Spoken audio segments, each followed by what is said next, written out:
noh, selles mõttes üks on nüüd küsimus, eks ole, sellest, kas meil peaks olema mingi muud organid peale kohtu, noh, nagu töövaidluskomisjon, siis seal minu seisukoht on pigem see, et need tuleks siis ausalt välja öelda, et need ongi erikohtud, anda neile siis kõik need tagatised, mis kohtunikel on, ja noh, muuta nad sisuliselt siis, ma ei tea, töökohtuteks või muudeks valdkondlikeks kohtuteks.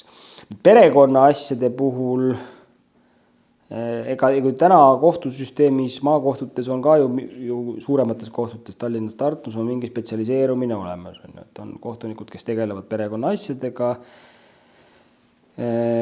Noh, Riigikohtus meil sellist spetsialiseerumist ei ole. Siin tegelevad kõik kohtunikud, tsiviilkohtunikud kõigi tsiviilasjadega. Aga perekonna asjade puhul, noh, ega õigusega ongi üsna raske midagi peale hakata.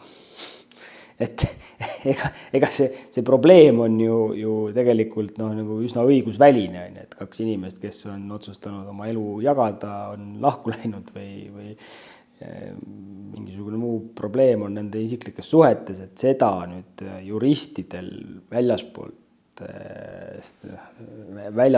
kellegi öelda, et ma lahendan selle ära ja see on ainuõige lahendus, on üsna keeruline. Et ega noh, kui nad inimesed ikkagi ei taha leppida, siis nad ei lepi.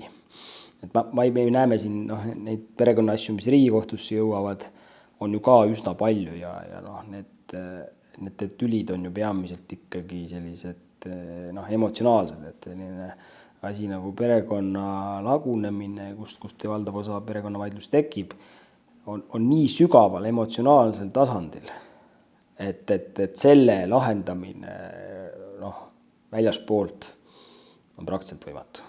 Et seal ikkagi, kui inimesed tahavad tülis olla või on tülis, siis juura saab tegeleda seal nende asjadega, mis on sellised nagu ekstreemsed juhtumid, kus jäävad selle tõttu, et vanemad on tülli läinud, lapsed üldse hoolduseta või vara jääb jagamata, aga noh, ega seda ära ei lahenda. Et need vaidlused, isegi kui kohtud need lahendavad, need jäävad üles, et seal ikkagi parandab seda inimeste enda suhtlemine ja aeg eelkõige. Et selles mõttes mina sellesse ei usu, et meil tekiks mingisugune eriline perekonnavaidlusi lahendav kohus, mis jube hästi neid asju lahendab. See võib-olla on küsimus pereteraapia, perelepitusteenuse kättesaadavusest mingil määral. Aga ka selle võimalus on piiratud. Et kui inimesed ei taha leppida, siis neid vägisi lepitada ei ole võimalik. Et selles mõttes mulle tundub, et see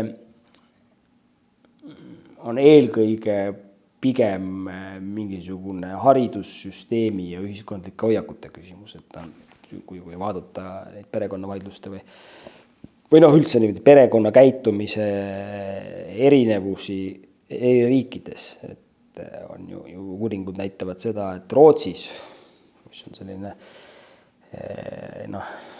mõnes mõttes ideaalmudel selle kohta, kuidas need abielud või perekonnad tekivad, lähevad lahku, tekivad uuesti ja kõik need suhted nagu toimivad. Et see kärgperendus ja kõik sellised nagu sinu, minu ja meie lapsed koos ja vanemad, kes on lahku läinud, suudavad omavahel suhelda, et seal kuidagi saadakse sellega Skandinaavia riikides ja Rootsis eelkõige paremini hakkama kui meil siin või sellistes nagu teistes riikides. Et mis see põhjus on, miks see niimoodi on? Seda peaks ilmselt kuidagi nagu ühiskondlikult laiemalt uurima, et kas see on haridussüsteemi küsimus, on inimeste kasvatuse küsimus, koduse kasvatuse küsimus, aga ma kardan, et juristide käed jäävad siin küll nagu lühikseks.